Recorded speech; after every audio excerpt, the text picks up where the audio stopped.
मैं बनना चाहूँ जैसा पर शायद सपनों में, मैं उड़ना चाहूँ जैसा पर शायद सपनों में।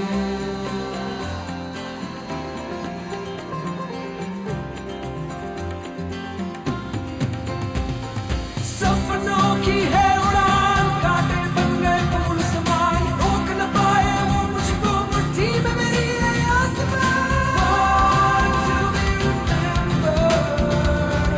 Born to be remembered, वैराग्य छोड़ बाहों की विभा संभालो, चट्टानों की छाती से दूध निकालो। है रुकी जहाँ भी धार शिलाएं तोड़ो, पीयूष चंद्रमाओं का पकड़ निचोड़ो। यंग तुंग शैल शिखरों पर सोम पियोरे, योगियों नहीं विजयों के सदृश जियोरे। गुड मॉर्निंग फ्रेंड्स, ऐसे ही इंस्पिरेशंस को लेकर हम आपके लिए आते हैं बॉर्न टू बी रिमेम्बर्ड के शो में। और मैं हाजिर हूँ आपकी दोस्त और लेकर आई हूँ उन लोगों की जिंदगी के कुछ अनछुए पहलुओं को जिन्होंने अपनी जिंदगी को दूसरों के लिए मिसाल बनाया, दूसरों को जीने की राह दिखाई, जिनके लिए जिंदगी का मतलब सिर्फ खुद के लिए जीना नहीं बल्कि दूसरों की जिंदगी को रोशन करना था। पर रोज की तरह सबसे पहले इतिहास के पन्नों को थोड़ा उलटते पलटते हैं और देखते हैं कि आज हमारे इतिहास में क्या खास हुआ था। 6, 5, 4, 3, 2, 1.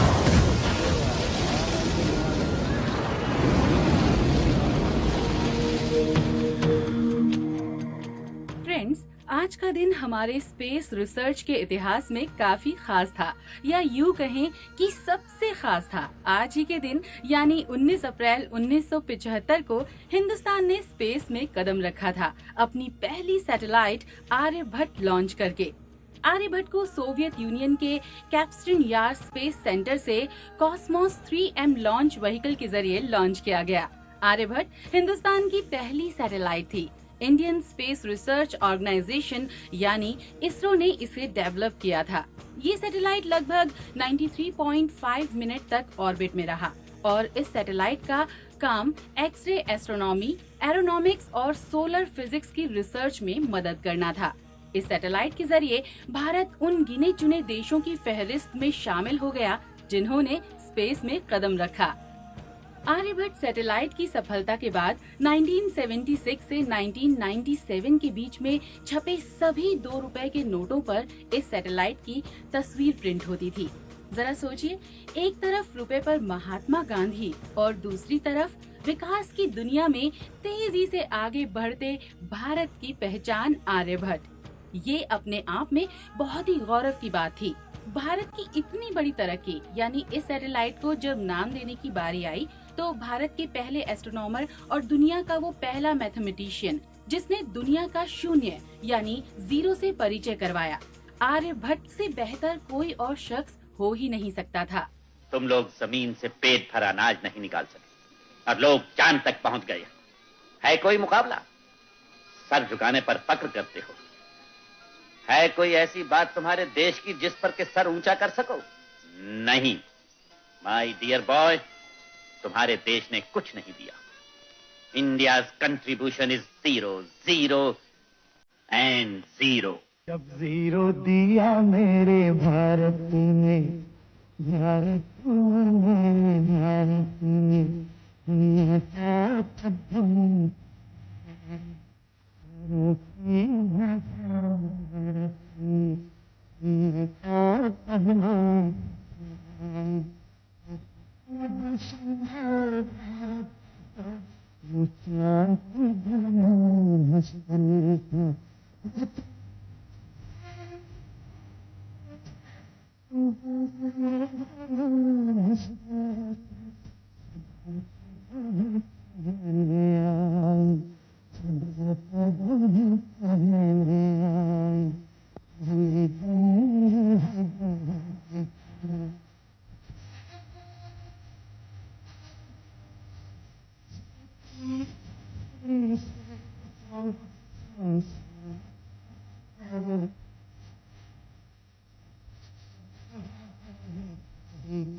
के साथ साथ हिंदुस्तान ने एक और क्षेत्र में सबसे ज्यादा तरक्की की है और वो है आर्थिक यानी इकोनॉमिक क्षेत्र।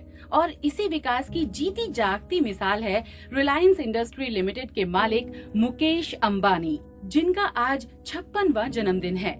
19 अप्रैल 1857 को धीरूभाई अंबानी और कोकिलाबेन के घर हुआ मुकेश अंबानी जी का जन्म।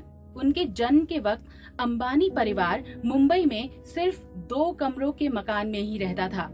कहते हैं ना, समय अपने हिसाब से करवट बदलता है और समय ने करवट बदली। मुंबई में अपना स्कूल खत्म करने के बाद मुकेश ने मुंबई यूनिवर्सिटी से केमिकल इंजीनियरिंग की डिग्री की और उसके बाद वो यूएस की प्रेस्टिजियस स्टैनफोर्ड यूनिवर्सिटी में अपनी MBA की डिग्री के लिए चले गए। लेकिन शायद वहाँ उनका पढ़ाई में मन नहीं लगा और वो अपनी पढ़ाई अधूरी छोड़कर हिंदुस्तान वापस आ गए। ये 1980 का वो दौर था जब भारत सरकार ने पहली बार पॉलिएस्टर मैन्युफैक्चरिंग के लिए देश में दरवाजे खोले थे। और फिर 1987 में मुकेश ने अपने पिता धीरूभाई के साथ मिलकर रिलायंस इंडस्ट्री की नींव रखी। पॉलिएस्टर मैन्युफैक्चरिंग की दुनिया में छाने के बाद मुकेश ने पेट्रोकेमिकल बिजनेस में रिलायंस इंडस्ट्री को उतारा। आज की तारीख में रिलायंस के पास दुनिया की सबसे बड़ी ग्रास रूट पेट्रोलियम रिफाइनरी है, जो कि गुजरात के जामनगर में है। इस रिफाइनरी की कैपेसिटी हर रोज 660,000 बैरल्स करने की है। Where do you think we are 5 years after the financial crisis began? My view is that this year we will see the beginning of a recovery, particularly in the US. There has been a fundamental transformation in the energy scene in the US. For many decades, we have heard that the US will be independent of foreign imports of energy. Realistically, I can now tell you that it is my judgment that this will happen in the next 5 or 7 years. Well, I am very bullish on India because it's really the aspirations of a billion people, and ours is a country where all the billion count. There are some countries in the world where 1 person counts. There are some countries where the Politburo, 12 people count. Right? The beauty of India is that all our billion people count and they have aspirations. Textile और petroleum के बाद रिलायंस ने दुनिया में अपने झंडे गाड़ने की सोची और रिलायंस कम्युनिकेशन की शुरुआत की। कर लो दुनिया मुट्ठी में, याद है ना आपको? समय से आगे चलकर हमेशा बिजनेस को समझने वाले इस बिजनेस टाइकून को हैप्पी बर्थडे।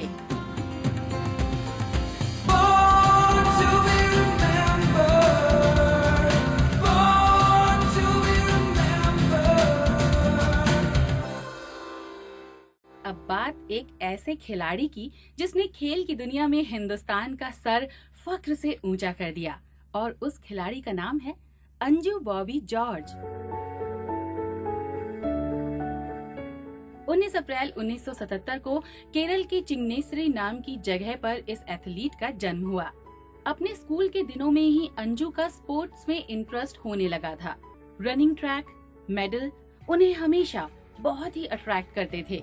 शायद इसलिए उन्होंने बहुत ही छोटी सी उम्र में ही स्पोर्ट्स में पार्टिसिपेट करना शुरू कर दिया। खेलों को लेकर अपनी बेटी की इस डेडिकेशन को देखकर अंजू के फादर ने भी उन्हें बहुत एनकरेज किया। ये बात ईयर 1991-1992 की है, जब 14 साल की अंजू ने 10 मीटर्स हर्डल रेस जीती। सेम इवेंट में लॉन्ग जंप और हाई जंप में पहली रनर अप रही, और उसके बाद अंजू के जीतने का और मेडल्स का सिलसिला तो ऐसा शुरू हुआ कि वो आज भी जारी है। अगर उनके मेडल्स की बात करें तो ये लिस्ट काफी लंबी है। 1996 के दिल्ली जूनियर एशियन चैंपियनशिप में गोल्ड मेडल के बाद 1999 में नेपाल में हुए साउथ एशिया फेडरेशन गेम्स में न सिर्फ गोल्ड बल्कि ट्रिपल जंप में रिकॉर्ड भी बनाया, और 2002 में मैनचेस्टर में हुए कॉमनवेल्थ खेलों में ब्रॉन्ज मेडल।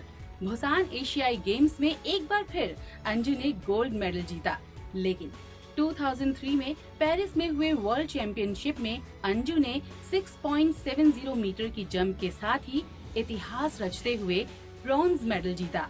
ये किसी भी हिंदुस्तानी एथलीट के लिए बहुत बड़ी उपलब्धि थी, लेकिन अंजू की उपलब्धियों और उनके मेडल की लिस्ट अभी और लंबी होनी बाकी थी। उन्होंने 2003 के ही एफ्रो एशियाई गेम्स में गोल्ड मेडल जीता। 2005 में कोरिया में हुए एशियन एथलेटिक्स चैंपियनशिप में अंजू बॉबी जॉर्ज ने अपने नाम एक और गोल्ड मेडल कर लिया। 2005 में ही वर्ल्ड एथलेटिक्स के फाइनल में 6.75 मीटर की जंप के साथ ही अंजू को सिल्वर मेडल से नवाजा गया। खेलों की दुनिया में अंजू को न सिर्फ मेडल्स और शोहरत मिली, बल्कि अंजू को उनका लाइफ पार्टनर भी यहीं से मिला, है ना इंटरेस्टिंग।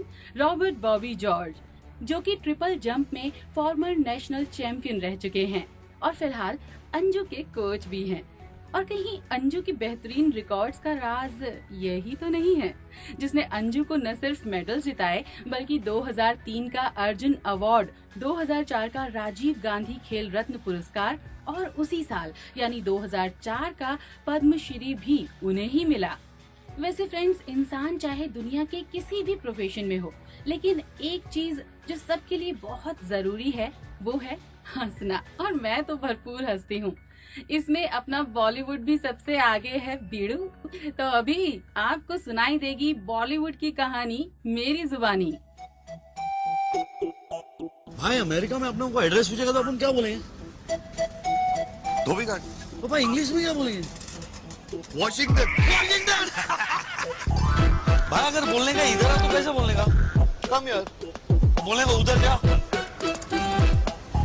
पहले उधर जाने का और इधर पहुंच के बोलने का कम यार। भाई ये कैसा बोलेगा? चले हट, हवा आने दे। सिंपल है यार। Hey you, move sideways. Let the Air Force come in यार। भाई तुम तो पास हो गए भाई। Yes bro, I just passed away। अरे congratulations, congratulations। अभी तू बोल। हाँ भाई, बोल। ये मामो भेजा मत फिरा। Mother's brother, don't rotate my brain। अभी ये बोल। हाँ भाई। इधर आ खजूर, देता हूँ खर्चा पानी। Come with me for a date, I will pay you। हम लोग को आ रहा है। अच्छा ये बोल। हाँ भाई। अब उनको बहुत सर्दी हो गई। I got big winter in small nose। Thank you। जब तक सूरज चांद रहेगा, मुन्ना सचकिन का नाम रहेगा। पब्लिक हंसेगा हम लोग पे भाई। अपना रेपुटेशन तो एकदम फिनिश हो गया। ये डायलॉग आप जब जब सुनते हैं, आप सबको याद आ जाती होगी वो फिल्म जिसका नाम है मुन्ना भाई MBBS। हाँ दोस्तों, ये वही फिल्म है जिसने काफी अरसे के बाद एक जय और वीरू जैसी यादगार जोड़ी हमें दी, जिसने हमें हंसाते हंसाते सरल और सीधा इंसानियत का पाठ पढ़ाया। और उनमें से हमारे सर्किट यानी अरशद वारसी का जन्मदिन है आज। Born to be remembered, born to be remembered। आज अरशद वारसी कॉमेडी के एक बढ़िया खिलाड़ी हैं और आज के बॉलीवुड में कॉमेडी एक खास इम्पोर्टेंस रखती है।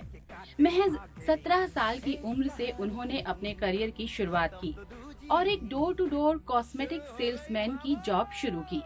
लेकिन अरशद का इंटरेस्ट डांस और कोरियोग्राफी में था और वो कहते हैं ना कि मेहनत हमेशा रंग लाती है।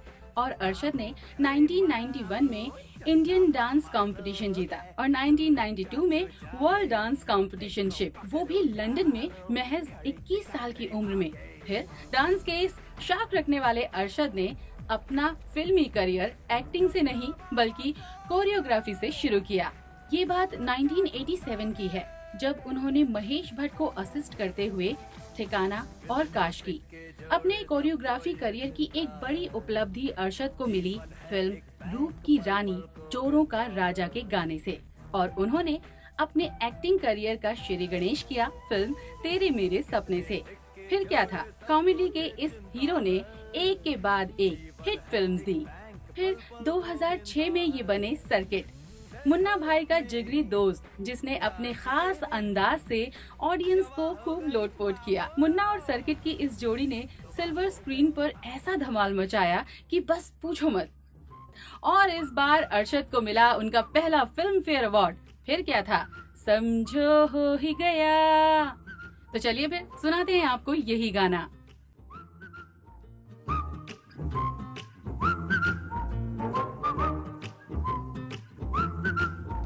ए भाई, भाई बहुत खुश लग रहा है भाई। बात क्या है? ए भाई, हुआ क्या? ए भाई, हुआ क्या? ए भाई बोलना यार, हुआ क्या? काट चौप वाले। ए भाई, हुआ क्या? सूट सिलवाने। समझो हो ही गया, मैं बोला ना, समझो हो ही गया, समझो हो ही गया, समझो हो ही गया। ए भाई रिवर्स में क्या कुछ स्टोरी सुना रहा है? स्टार्टिंग से सुना ना। ये भाभी को घुमाने के लिए किधर ले गया? अरे किधर मत पूछ, ये पूछ किस में ले गया? किस में? किस में भाई? अरे किसिंग कार में यार। ए भाई साइड कार सुना, कलाकार सुना, बेकार सुना, डकार भी सुना, ये किसिंग कार क्या होता है? अरे जिसमें किस करते हैं यार। अपन को मिल गई अरे एक किसिंग कार, बैक सीट पे जी भर के किया प्यार। भाई ड्राइवर ने मिरर में देखा नहीं, कैसा मैनेज किया? अरे ड्राइवर को मैंने 100 का नोट दिखाया, उसको सूसू करने का आइडिया तब आया। अरे भाई तू तो जीनियस है। फिर क्या हुआ? कभी चूमती इधर, कभी चूमती उधर, अरे बोले मेरे मुन्ना इतने साल थे कि धर। ऐसा हो गया भाई? अरे समझो हो ही गया, समझो हो ही गया, समझो हो ही गया, समझो हो ही गया। उसके बाद किसिंग कार किधर मुड़ा भाई? पिक्चर? नहीं रे। चाइनीज हाका नूडल? नहीं रे। सर्कस। सर्कस? सर्कस क्या को? अरे सर्कस में शेड है ना यार। तो रिंग मास्टर को 100 का नोट दिखाया, उसने जोर से फिर हंटर घुमाया। हंटर से क्या हुआ? शेर ने किया रोर, वो लपकी मेरी ओर, फिर शेर को मैं बोला ये मामू वंस मोर। अरे भाई शेर को मामू बोल डाला, फिर क्या हुआ? डर से उसने ऐसे मुझको गले लगाया, क्या बताऊं सर्किट अरे कितना मजा आया। ऐसा हो गया भाई?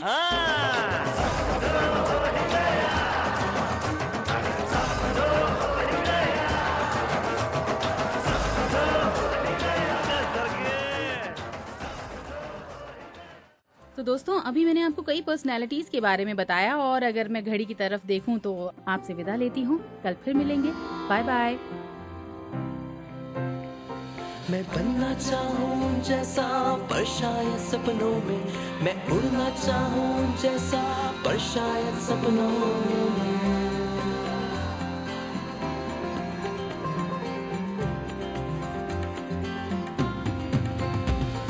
सपनों की है उड़ान, कांटे बन गए फूल समान, रोक न पाए वो मुझको मुट्ठी में मेरी है आसमान।